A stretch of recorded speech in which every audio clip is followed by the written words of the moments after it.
Of course, the apartments are testing the fire alarms. They're keeping us safe. I appreciate it. And this actually plays into what I'm talking about today. Like, why are you still waiting for that perfect moment? Perfect moment doesn't exist. Sometimes you just gotta make it do what it do. You just gotta make it do what it do. It's almost like music to me. It's got a beat. It's repetitive. It's predictable. And it's the musician in me showing up, honestly. I can't help myself, but I want to speak to my quiet powerhouses today. The title for today is Why Your Voice Trembles Even When You Know What to Say. Why your voice trembles even when you know what to say. This is for my quiet powerhouses who have healed but still hesitate. So if you're someone who has healed or is healing, because healing can be an ongoing thing, but you still hesitate, I'm talking to you. I'm talking to you.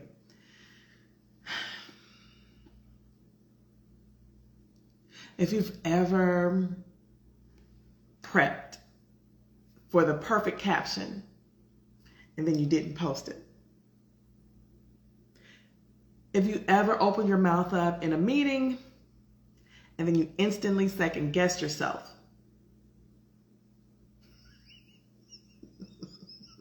I'm laughing because I'm thinking about times where like I've opened up my mouth and I knew what I was gonna say, and I knew that what I was saying was affecting people on a personal level. I don't want to say it was necessarily rubbing them the wrong way, but it definitely, what they saw and what they heard didn't always match. If your voice still trembles, even though you've done the work, I see you. I see you. And I want to show you why that doesn't mean that you're not ready.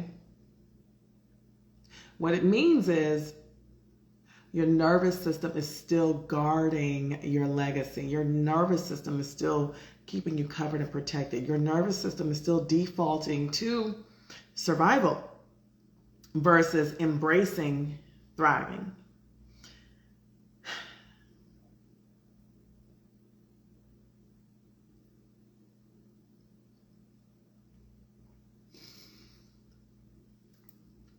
I'm Takenya Freeney.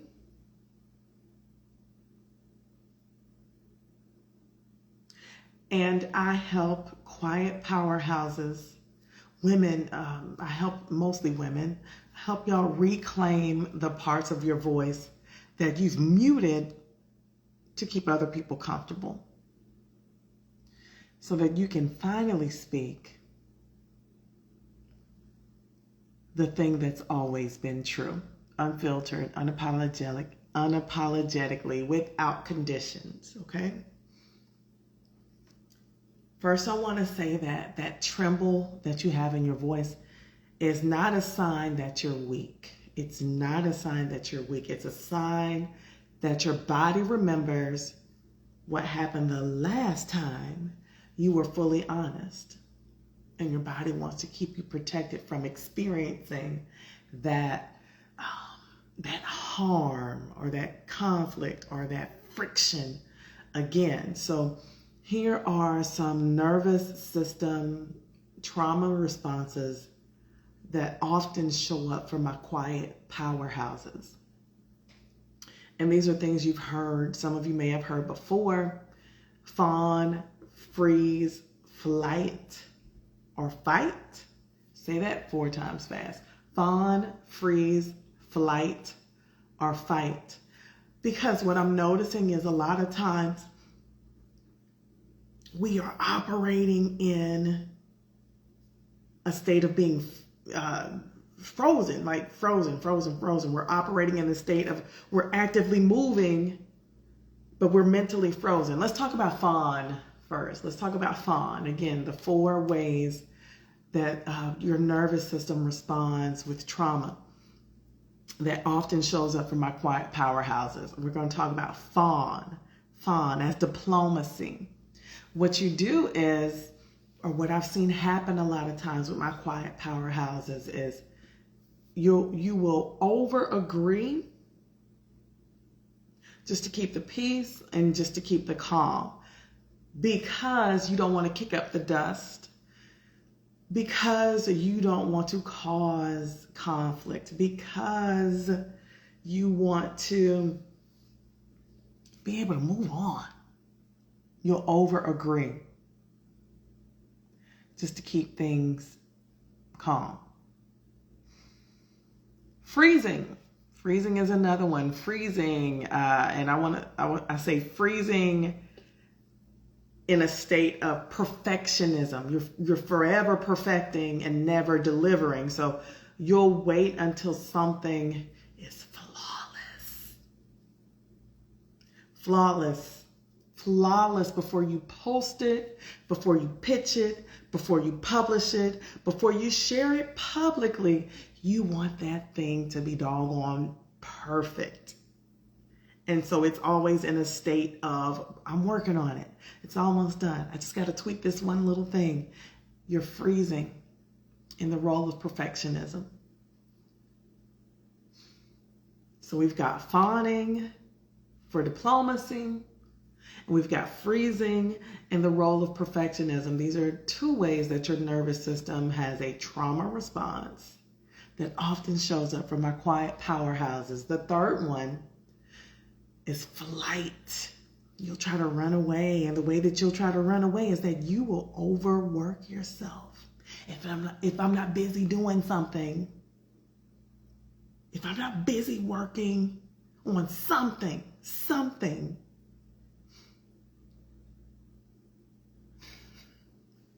it's like the exchange is you keep grinding in silence in order to earn the worth that you think comes through someone else's support. You will continue to grind and stay up late and get up early because you see this as a way to earn a level of worthiness. But you won't ask anybody to help you out. I can do it all by myself. You are running away. That is flight in the state of overworking. So we've got fawning with a sense of diplomacy. We've got freezing in a state of perfectionism. We've got flight through overworking. And the fourth way that I've seen my quiet powerhouses have a trauma response is fight. And the way you're fighting is through self-critique. You're fighting through self-critique. You will tear yourself down before somebody else can do it. You're going to beat them to the punch. I'm going to say it before they say it. Oh, that's why X, Y, Z. Mm-hmm. No, it's not. This is a nervous system trauma response, again, that I see often showing up in my quiet powerhouses, okay?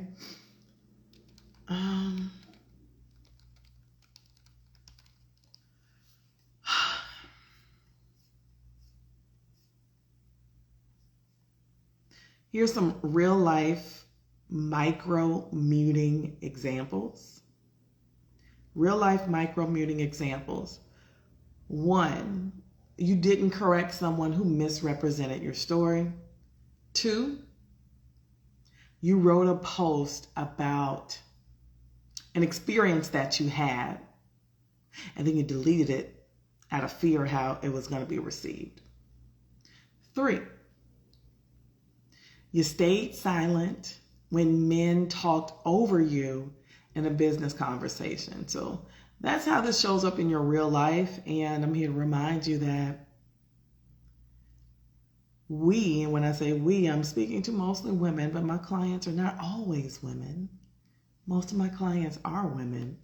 We shrink not because we're scared of speaking. We have no problem taking up space. We shrink because we remember who got uncomfortable the last time that we did. The last time we took up space, somebody took it a certain way. They were offended by our awesomeness. They were offended by our amazing qualities. They tell us that we're too much and that we're not enough all at the same time.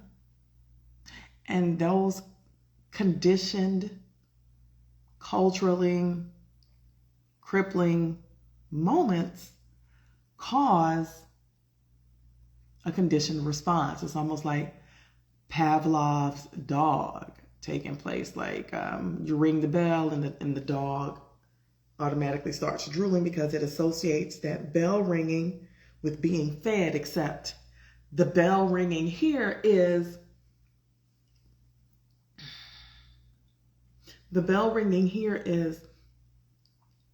those closest to you telling you what you're not and what you'll never be.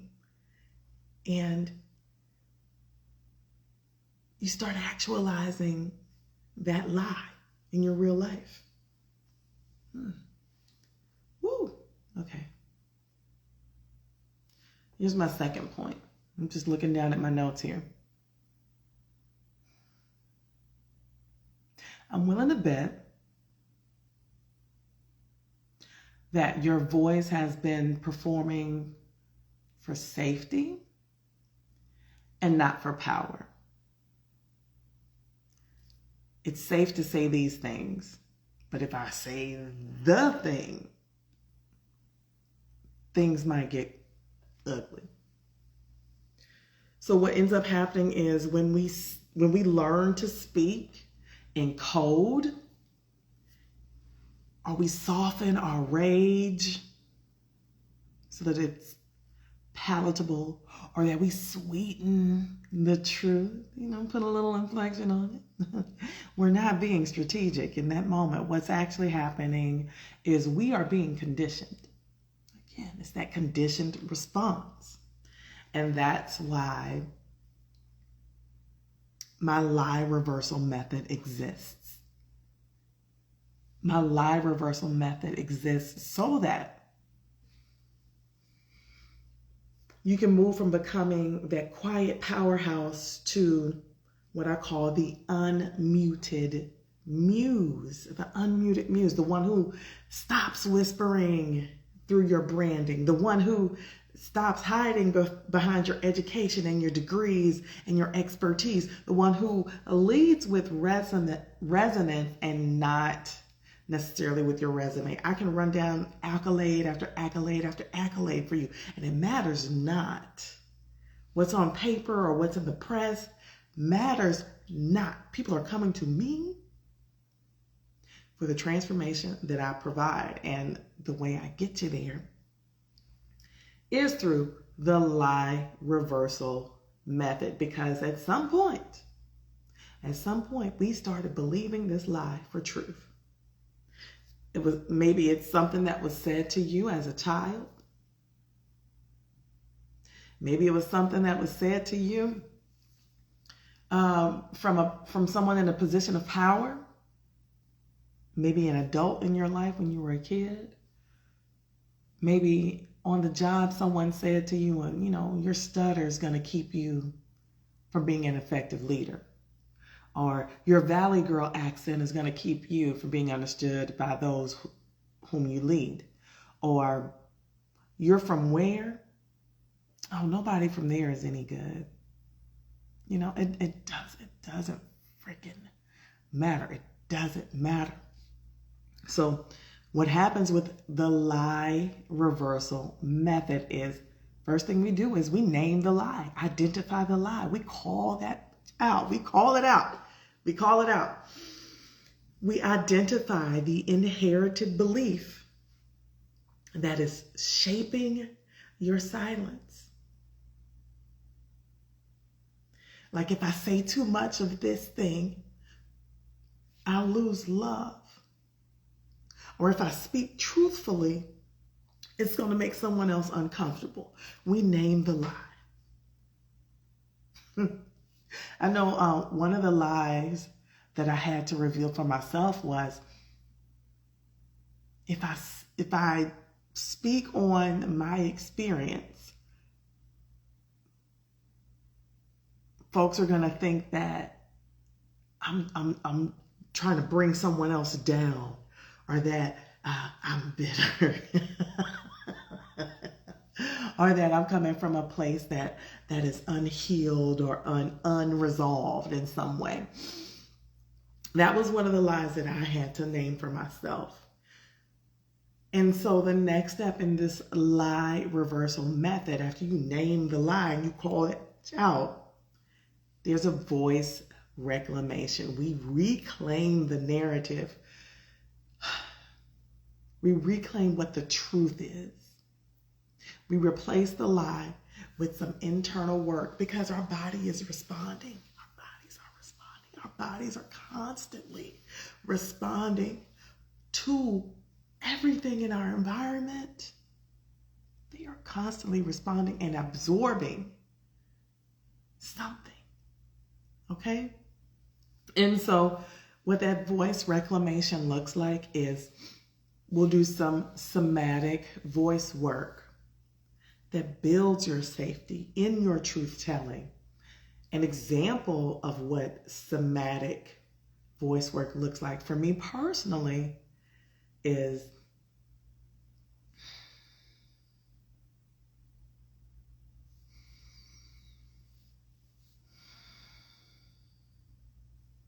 something as simple as that.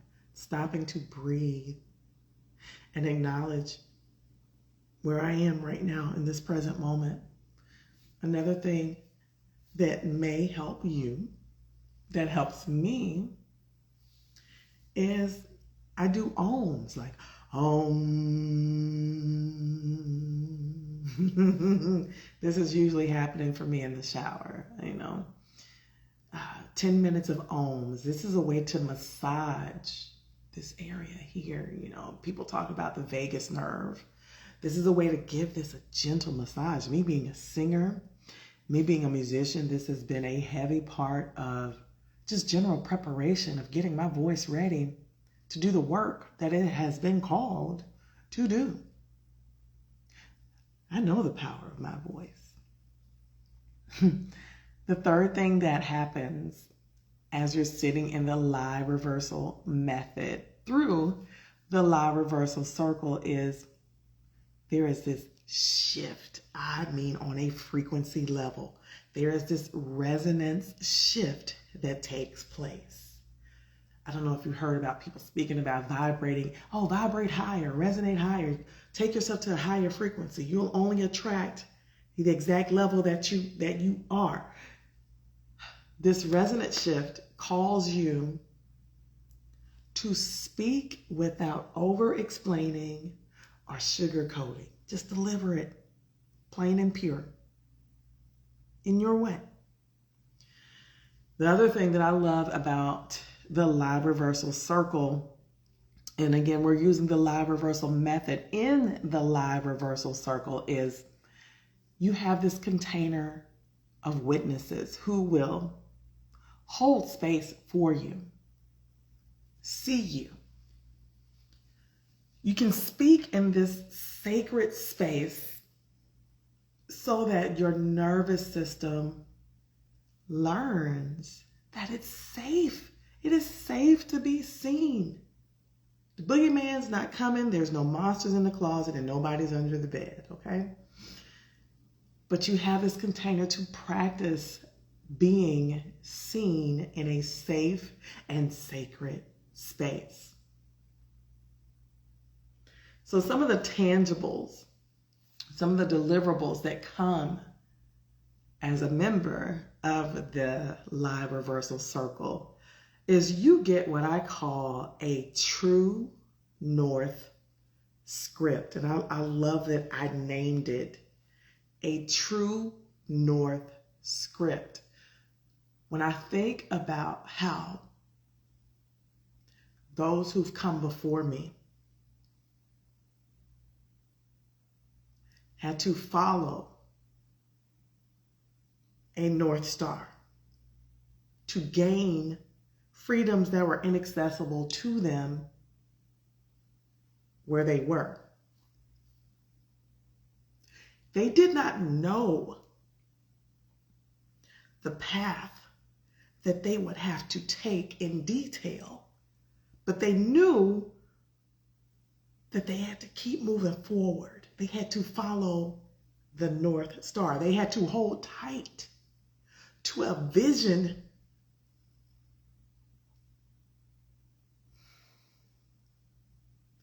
They held tight to a vision that they couldn't see or feel, but they knew it existed. They couldn't see it or feel it or touch it in the moment, but they knew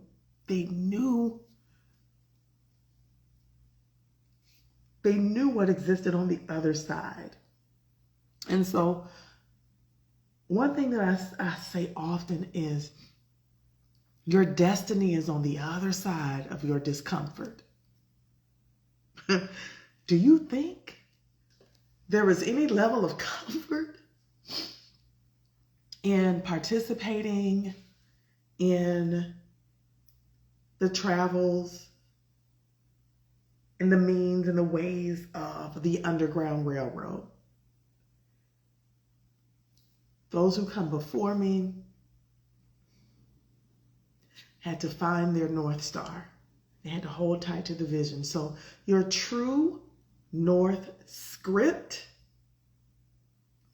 is your personal, soul-tethered visibility compass that you live and lead from.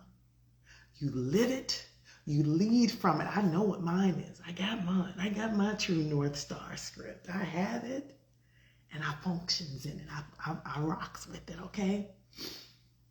And the other thing that participants gain in the live reversal circle is a signature truth piece. And this is your fully reclaimed liberation story. It's something that's spoken with clarity and with resonance. So you're not hesitating anymore. Hesitate for what? Hesitate for who? Hesitate where? Hesitate why? We're not her anymore. We're not her anymore. So if we're stepping on somebody's toes, so be it. So be it. Your truth is your truth. This is how you go from being the quiet powerhouse to the unmuted muse. This is how you go from the person who will stop whispering. Just, okay, I think they can hear me. If I don't want to speak up. I just want to be loud enough. I just want to be loud enough. I don't want to take up space. I don't even want to be here. Stop whispering. What you whispering for? Now, there's a time and a place, but that's not what I'm talking about, okay? You don't want to be the person who hides behind her degrees. I can say that, well, I hold a Bachelor of Science in Music Education with emphasis on voice and piano. I'm a classically trained vocalist and pianist who has earned it honest in the Black Baptist Church, where at 15, I was the leader of all the music in the church. Or I can play you some Bach, some Brahms, some Boogie Woogie and the blues, and I can produce that song for you as well. Because why? I have a master's certificate in music production and technology from Berklee College of Music. Nobody cares at the end of the day. Nobody cares about any of that. At the end of the day, my resume goes deeper than that. I served in the military for 10 years as a 68 Juliet, a medical logistics supply specialist, where I was responsible for housing, delivering, and disseminating crucial medical supplies that would help a combat support hospital function. Nobody cares.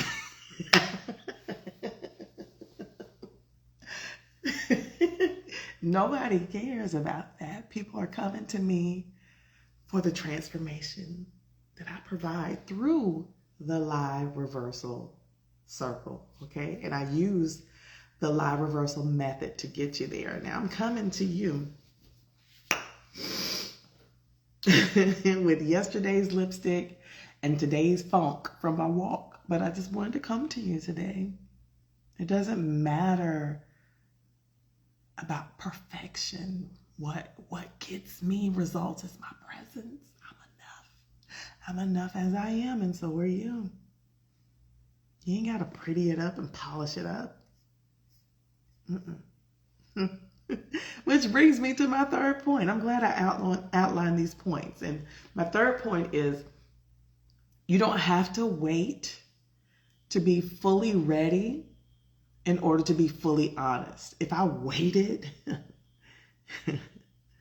would probably never say anything. If I waited for the right time, the right moment, the right place, I would probably be forever silent. And I'm here to tell you that powerful presence doesn't come from perfection. It comes from permission, and it starts by giving yourself permission to sound like you. There's only one of you here. That's it. So I'm going to drop a little bit of a vulnerable share, a little bit of a truth bomb here for you. What's today? May 21st? Where's my calendar? Let me pull up a calendar. I'm going to drop a little truth bomb here for you guys. Was it 2 weeks ago? May 6th? April 29th. April 29th. April 29th. Just 3 weeks and 1 day ago. 3 weeks and 1 day ago was my final divorce hearing. And when you look at it, this is now 2025. We're talking about 3 weeks ago, April 2025. I filed for divorce in January of 2024. And it took until April 2025 to get the thing that I was asking for. In January 2024, I asked to be set free. Set me free. Release me. And it's not something that I think most people come to with great ease. That's not a decision that you take lightly. Like, oh, nobody says I do to say I'm done. Definitely wasn't what, it wasn't part of my plan to say I do, to turn around years later and then say I'm done. But here we are, okay? In that divorce, what I had asked for in January 2024 was the exact same thing, for the most part, that was delivered in the hearing on April of 2025. So during that divorce hearing, just 3 weeks and 1 day ago, my ex cross-examined me. He didn't have an attorney. I did. I did. He didn't have an attorney. And he asked me on the record, because this is in a court of law. He said, in essence, he was saying, why did you abandon our home and steal my son? Why did you steal my son from me? Why did you leave and abandon us? Why did you abandon the home and take my son? And I had to speak to the truth of why I left.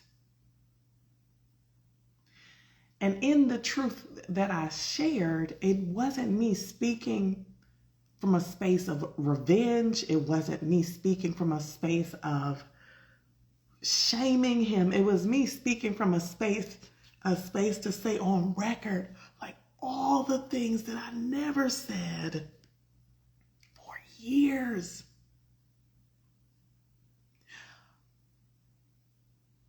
All the things that I didn't say for years were answered in the moment that he asked me, why did you leave? Why did you take my son? Why did you? You know, when the home is broken and splintered before you even leave, the decision to divorce is a lot easier to make. It's not an easy decision, but it's still a decision that was made. And I still kind of wonder a little bit, did it make me look bitter? Or did it make me visible? Not even if he saw me in that moment, but what needed to be said was said. In the moment that I was speaking, I wasn't exposing him. I was exhaling for myself. I was breathing for myself. I was speaking for myself. I was saying all the things that I didn't say or couldn't say or felt like I wasn't able to say over the course of that marriage.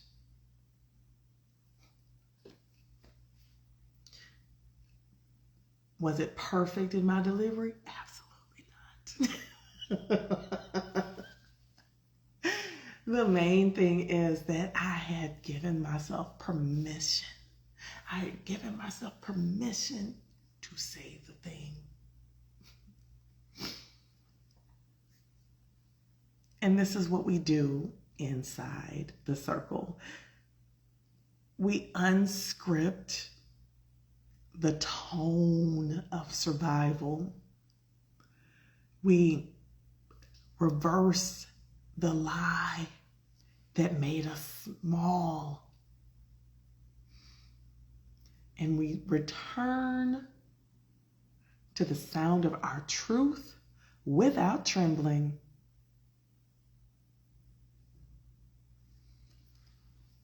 And if something stirred in your chest during this live, then good.